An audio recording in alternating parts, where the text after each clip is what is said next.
Todo pensamiento filosófico se inscribe siempre dentro de un contexto histórico. Es un diálogo tanto con pensadores contemporáneos como con pensadores del pasado. Hay una relación indisociable entre historia y filosofía. El término historia significa indagación, significa investigación, ¿sí? Es decir, etimológicamente remite a investigación, a indagación, y que como toda investigación, como toda indagación, siempre se lleva a cabo sobre algo que ya ha sucedido, ¿sí? Es decir, hay algo que está antes y sobre eso es que se investiga, se indaga, etc. El término historia está precedido por el término histor, y acá sucede lo mismo que con filosofía, que habíamos visto que el término filosofía aparece recién en el siglo V a.C., con los círculos socráticos y con Sócrates, y que va a ser definido posteriormente en el siglo IV a.C. por Platón y Aristóteles.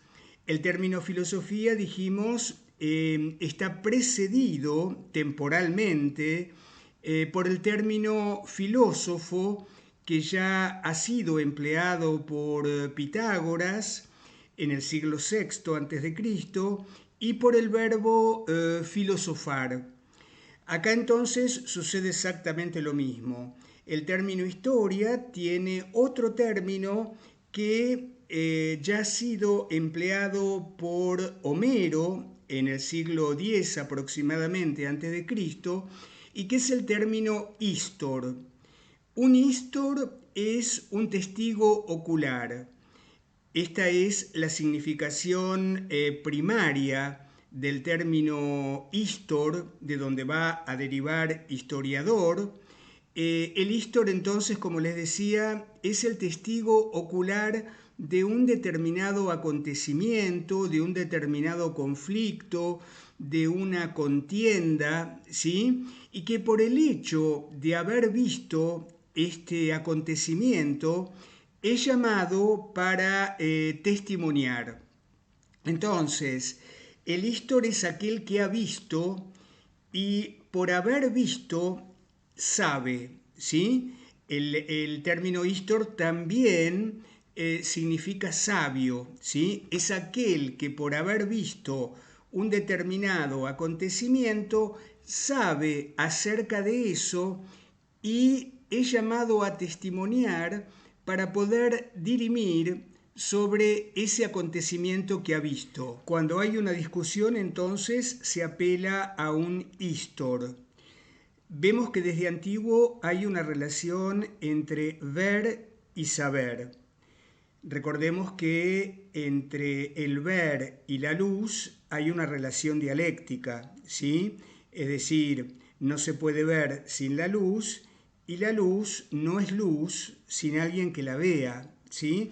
Entonces, esa relación dialéctica entre el ver y la luz es equivalente en la antigüedad a ver, ¿sí? Recordemos que ya en Aristóteles, en el primer capítulo del libro 1 de la Metafísica, él afirma que de todos los sentidos, el sentido de la vista es el más valioso porque es el que nos permite conocer, ¿sí? Siempre aparece el ver o lo visto como garante del saber. Hay términos como, por ejemplo, el término eidos, empleado por Platón, que significa lo visto, significa el aspecto de algo, y que justamente uno sabe cuando puede captar el eidos, ¿sí? Hay otro término que es el término teoría, que significa contemplación, es decir, significa ver de manera reflexiva, ¿sí? En ese sentido podríamos decir que toda la historia del conocimiento en Occidente está atravesada por esta relación entre la luz, el ver y el saber. También en la teoría psicoanalítica vamos a encontrar involucrado en la búsqueda del saber, junto a la pulsión epistemofílica, a la pulsión de dominio, la pulsión escópica, es decir, la pulsión que tiene que ver con el placer por el ver, ¿sí? Entonces, en esa búsqueda del saber están comprometidas tres pulsiones: la pulsión epistemofílica, la pulsión de dominio y la pulsión de ver o pulsión escópica. El término istor, entonces, en su origen tiene que ver con el que ve algo, ¿sí? Y que por ver sabe, es decir, el testigo ocular, y de allí se va a deslizar a aquel que narra algo por haberlo visto. El istor es entonces aquel que narra, ¿sí? Aquel que puede narrar porque ha sido testigo de un determinado acontecimiento, ¿sí? Y va a dar testimonio de eso justamente para dirimir una determinada cuestión. Heródoto, que es el padre de la historia y que vivió en el siglo V antes de Cristo, va a darle a la palabra historia el sentido de indagación. Les voy a leer al respecto las primeras líneas que aparecen en la obra de Heródoto, ¿sí? Dice: esta es la historia hecha por Heródoto para que no lleguen a olvidarse con el tiempo los hechos de los hombres, ni queden sin gloria las grandes y maravillosas hazañas realizadas tanto por los griegos como por los bárbaros, y, entre otras cosas, las causas por las que guerrearon entre sí. Algunos historiadores, cuando Heródoto dice esta es la historia de Heródoto, en lugar de historia van a traducir como esta es la exposición indagada por Heródoto, ¿sí? O sea, acá hay un sentido de investigación, de indagación y también una preocupación por salvar el pasado del olvido. Aparece en Heródoto la importancia de preservar el pasado y de dar razón de los acontecimientos pasados. Cualquier cosa no es historia, es decir, si una persona va por la calle y se le cae una hoja de un árbol en la cabeza, eso no es historia. Historia es aquello que deja una marca en la vida de los seres humanos, es decir, es un acontecimiento que va a marcar un antes y un después en la vida de los seres humanos. Un saber histórico tiene que cumplir con tres condiciones.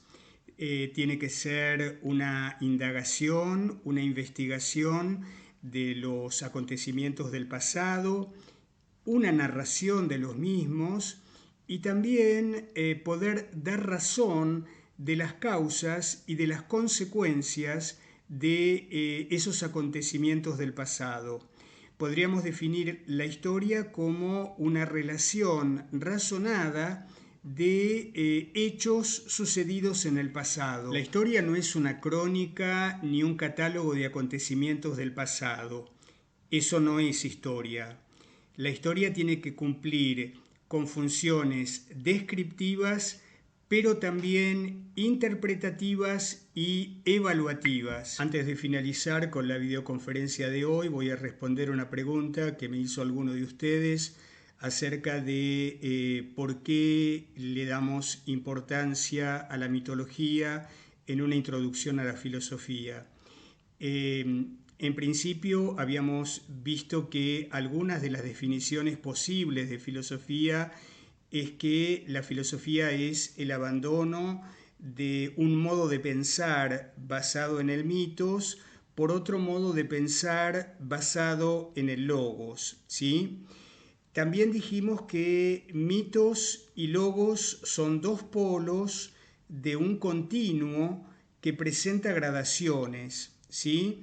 Es decir, se va pasando, digamos, de una cultura dominada por el mitos, en lo que sea la explicación de la fisis, a una cultura que empieza a estar dominada por el logos. Vamos a ver que en el mitos encontramos también una búsqueda de principios, y esta búsqueda de principios está tan implícita como las preguntas o las preocupaciones de aquellos que han narrado desde tiempos inmemoriales esos mitos. Es decir, el mito es un sistema de respuestas cuyas preguntas están implícitas, ¿sí? Es decir, en ese sentido hay de alguna manera un germen de lo que va a ser posteriormente la filosofía. En la filosofía, esas preguntas, esas preocupaciones van a aparecer, van a ser explícitas, ¿sí? Entonces, el mito de algún modo es un precursor de lo que va a ser la filosofía. Es un tipo de racionalidad que apela a los dioses, a la lucha entre los dioses, al arbitrio de los dioses para poder explicar la fisis. Es decir, hay un intento de explicación que lleva implícito una preocupación y una pregunta acerca de todo lo que es. En el caso de la filosofía, esa preocupación, esa pregunta está explícita y no se apela a los dioses ni al arbitrio de los dioses para explicar la fisis. Hay autores incluso que hacen comenzar la filosofía con el poeta épico del siglo VII a.C., Hesíodo. ¿Sí? Hesíodo, como ustedes saben, fue un poeta épico que, al igual que Homero, recuperó toda una mitología que había sido transmitida desde tiempos inmemoriales, diríamos, ¿sí? Desde tiempos cuyos orígenes no pueden precisarse nunca, y le dio a esa mitología, le dio forma textual. Esa misma mitología va a tener forma dramática a partir del siglo V a.C., cuando aparezcan los trágicos atenienses, ¿sí? Pero, bueno, repito, hay quienes hacen comenzar la filosofía con este poeta épico mítico que es Hesíodo del siglo VII a.C., ¿sí? Bueno, espero haber aclarado de algún modo esta pregunta. El mitos es importante para poder entender la filosofía, porque además habíamos dicho que sin el mito no habría existido nunca ni la filosofía ni la ciencia, ¿sí? En el mitos hay un intento de explicar una realidad inquietante y también poder dominarla a través de rituales, por ejemplo, ¿sí? Esto también lo va a hacer la ciencia, es decir, la ciencia no va a apelar a rituales, pero va a intentar explicar las cosas del hombre, del mundo y de la vida con el afán de poder, de algún modo, dominarlas.